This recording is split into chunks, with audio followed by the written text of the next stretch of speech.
Buenos días. Seguimos con clases online. En este caso, lo que vamos a ver aquí en este vídeo y en lo que le siguen es un repaso de lo ya dado en clase de forma presencial. Las lecciones 1 y 2, elasticidad y plasticidad, que son materia del parcial que hemos tenido que suspender pues, por el estado de alarma. Entonces, el objetivo de todo esto es repasar estas lecciones. No vais a ver todas las transparencias que hemos visto en clase, sino aquellas que fijan los conceptos básicos y que todo esto pues, os sirva como repaso para que a la vuelta, bueno, pues esta circunstancia sirva por lo menos pues, para que el mayor número de vosotros pueda aprobar la asignatura.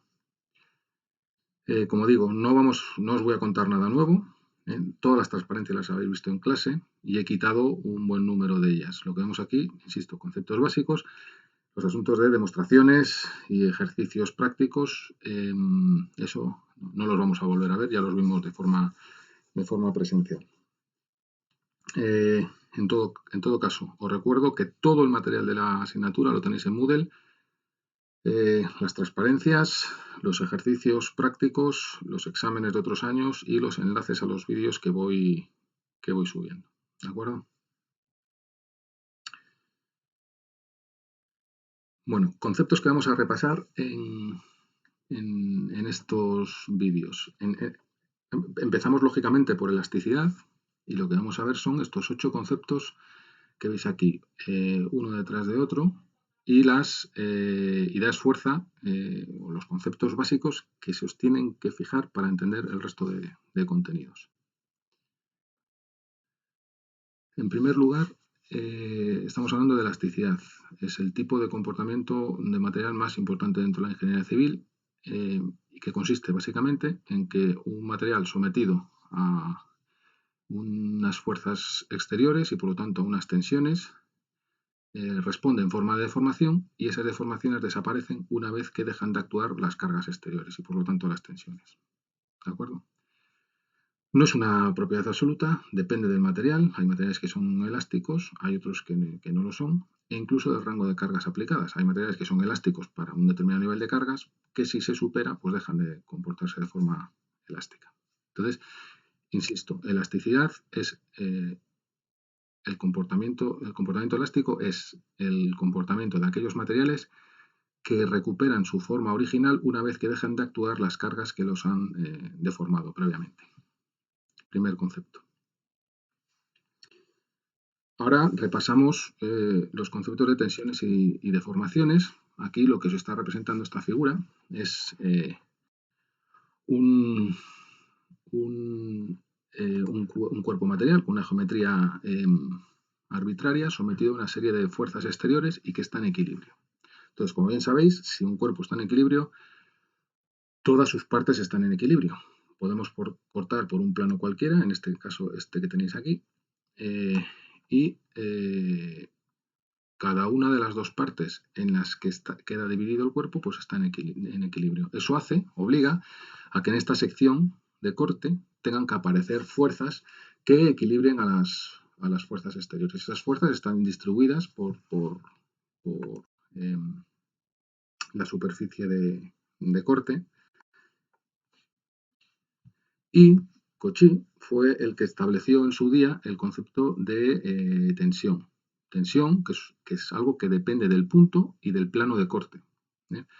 Él definió la tensión como el límite cuando el incremento de área que tomamos tiende a cero de la fuerza que hay en ese área que tomamos dividido por el valor de ese área. Es decir, el diferencial de fuerza entre el diferencial de superficie. Fuerza por unidad de superficie.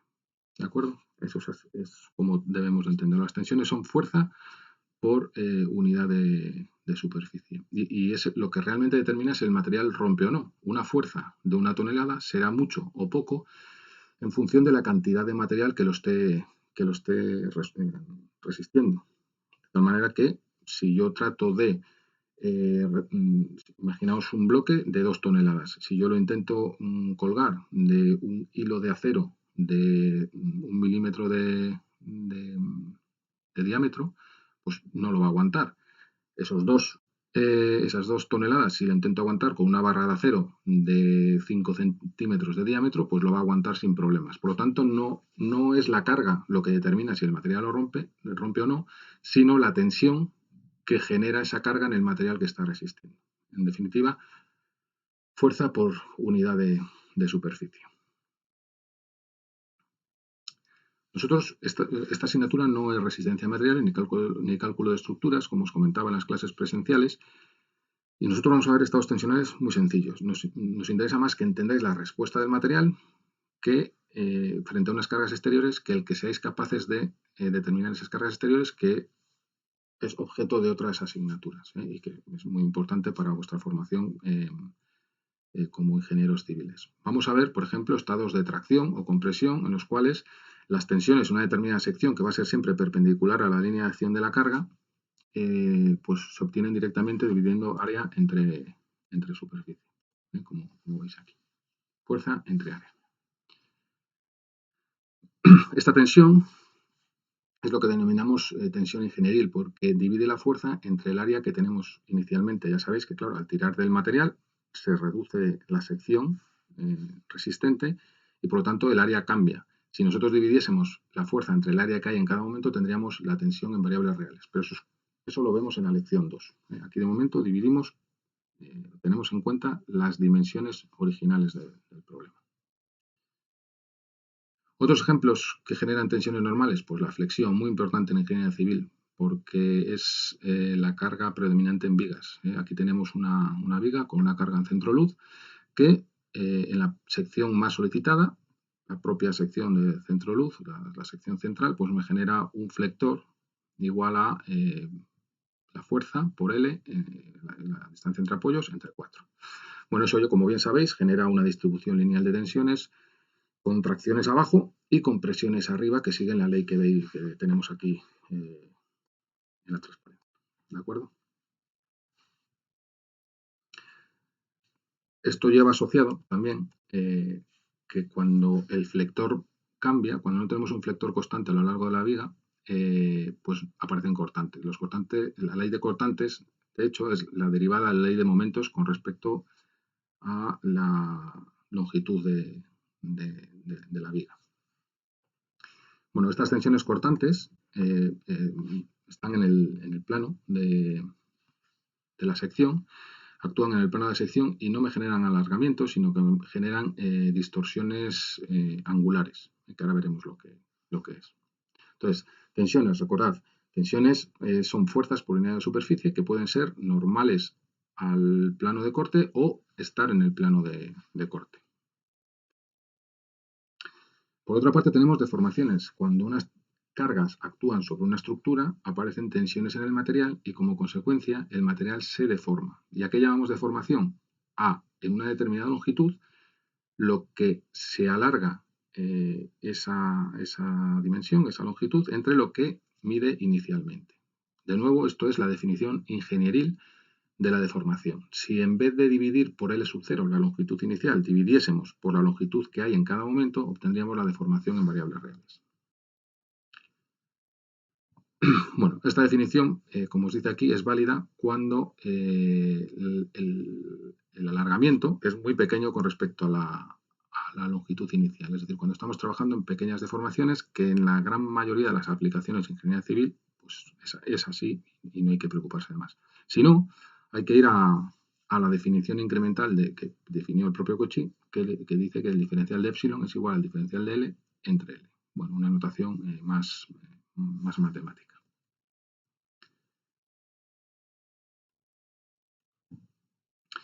Como os decía, las tensiones normales generan alargamientos, ya sean de tracción o de compresión. En el caso de la compresión, el alargamiento es negativo, es decir, sería un acortamiento.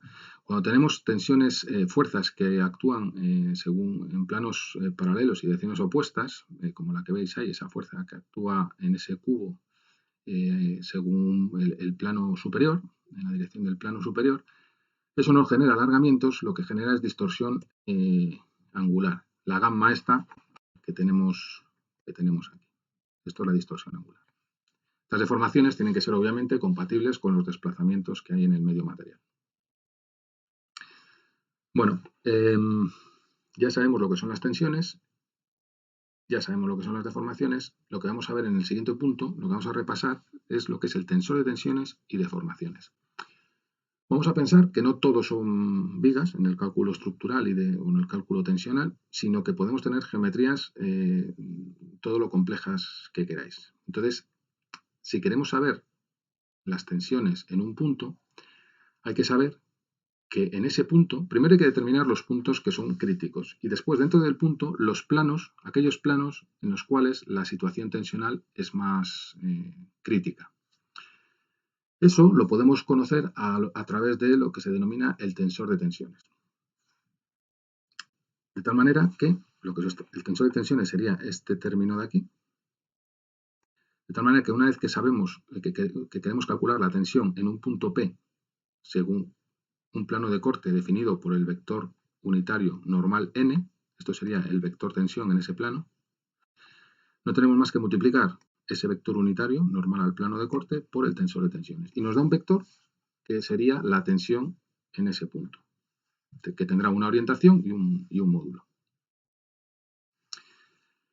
¿Cómo conocemos cómo definir el tensor de tensiones? Bueno, pues el tensor de tensiones, para definirlo, basta con conocer las componentes de las tensiones en ese punto según tres planos que, eso sí, tienen que ser necesariamente perpendiculares entre sí.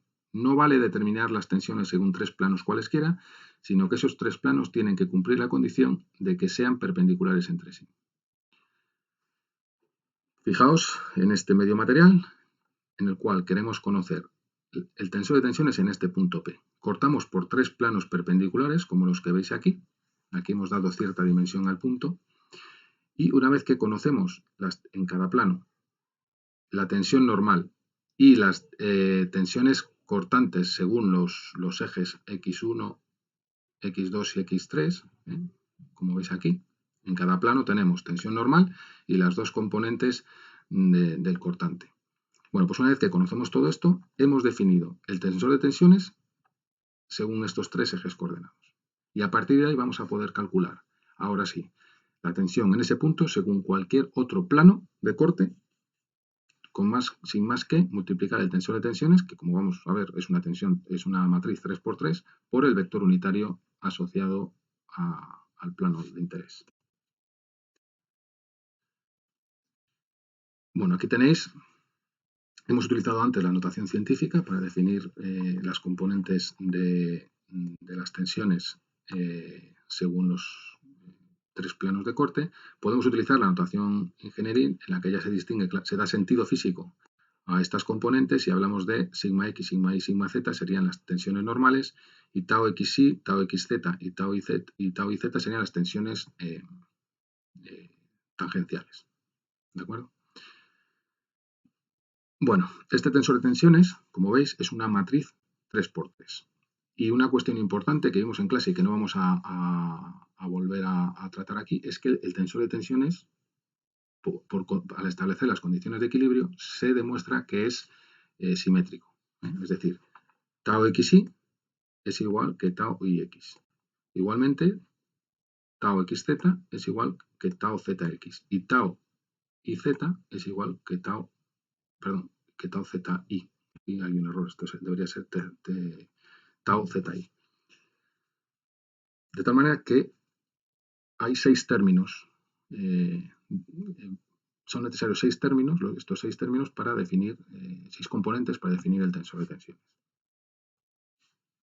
Criterios de signos que vamos a tomar. Podríamos tomar otro. Bueno, pues vamos a tomar siempre en esta asignatura que las tracciones son positivas y las compresiones son negativas. Y con respecto a las taus, son positivas las que en las caras vistas, que serían estas tres, van en la dirección de los ejes. ¿Veis? Esta tau que va en la dirección del eje, por lo tanto es positiva. Lo mismo esta otra tau, va en la dirección del eje correspondiente, luego es positiva. Sin embargo, en las caras opuestas son positivas las que van en sentido contrario al eje. Esta tau de aquí va en sentido contrario a este eje, luego, y está en una cara no vista, una cara oculta. Luego es positiva también, esa tau. ¿De acuerdo? Ese es el criterio de signos.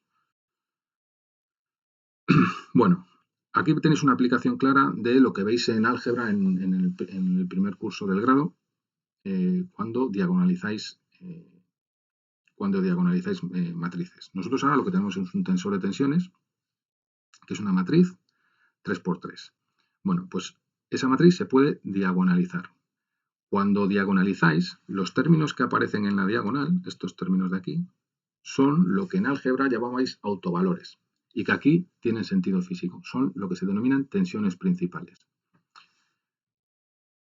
Estas tensiones principales son muy importantes porque son las que determinan con las que vamos a poder establecer criterios sobre si el material alcanza su límite o no.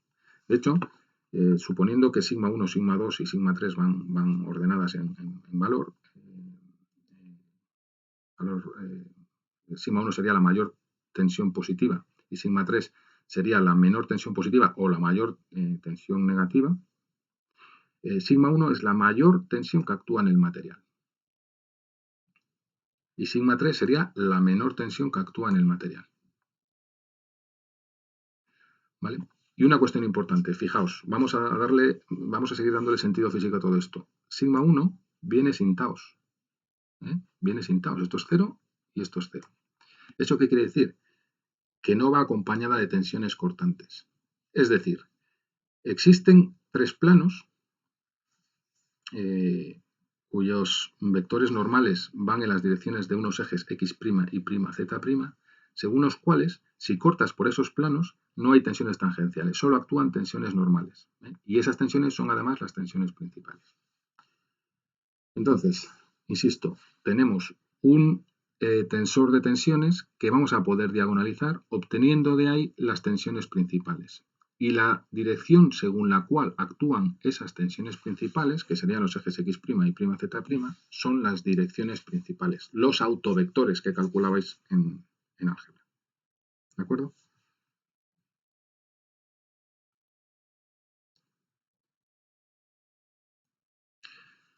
Bueno, pues igual que podemos definir el estado de tensiones, a través del tensor de tensiones, podemos definir el estado de deformaciones. No tenemos más que definir las deformaciones según tres planos perpendiculares entre sí, los alargamientos y las distorsiones angulares. Y definiríamos el tensor de deformaciones como veis aquí. En la diagonal tenemos los alargamientos o acortamientos unitarios y a los lados tendríamos las distorsiones angulares. Aquí tenéis, por ejemplo, gamma 2, 3. Bueno, pues se coloca un medio aquí y un medio aquí, como os explicamos en clase, para no privilegiar ninguna de las direcciones. ¿De acuerdo? Bueno, pues tenemos tensor de tensiones y tensor de deformaciones. El tensor de deformaciones se puede diagonalizar también, obteniendo las deformaciones principales. Y resulta, también lo hemos visto, que las tensiones principales y las deformaciones principales actúan según o tienen lugar según la misma dirección, es decir, los autovectores son los mismos, ¿de acuerdo? Diagonalizan en la misma base.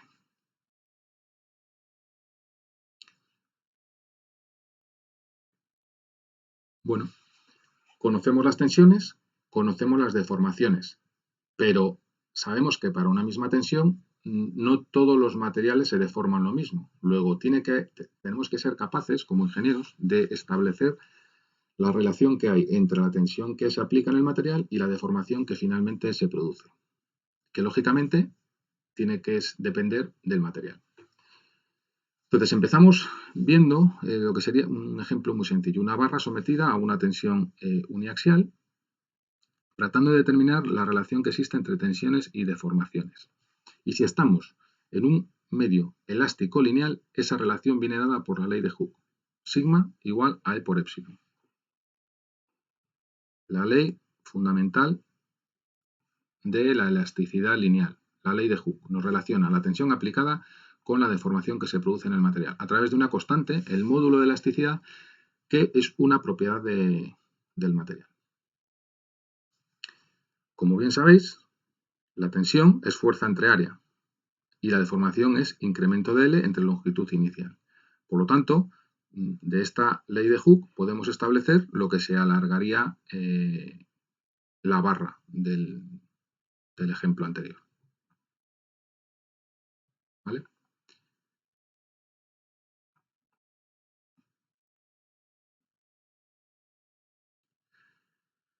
Bien, el caso anterior es un ejemplo muy sencillo en el que se está suponiendo que el material es un medio isótropo. ¿Qué quiere decir eso? Pues que su comportamiento, en este caso elástico lineal, es el mismo en cualquiera de las direcciones en las que se pueda solicitar el material.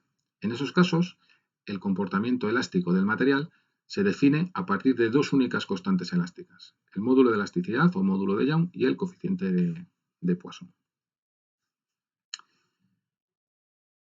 Lo vamos a dejar aquí, en esta transparencia, para que sean vídeos manejables y que no os aburran demasiado. Seguimos elaborando vídeos y subiendo para que continuéis con el repaso. ¿De acuerdo? Un saludo.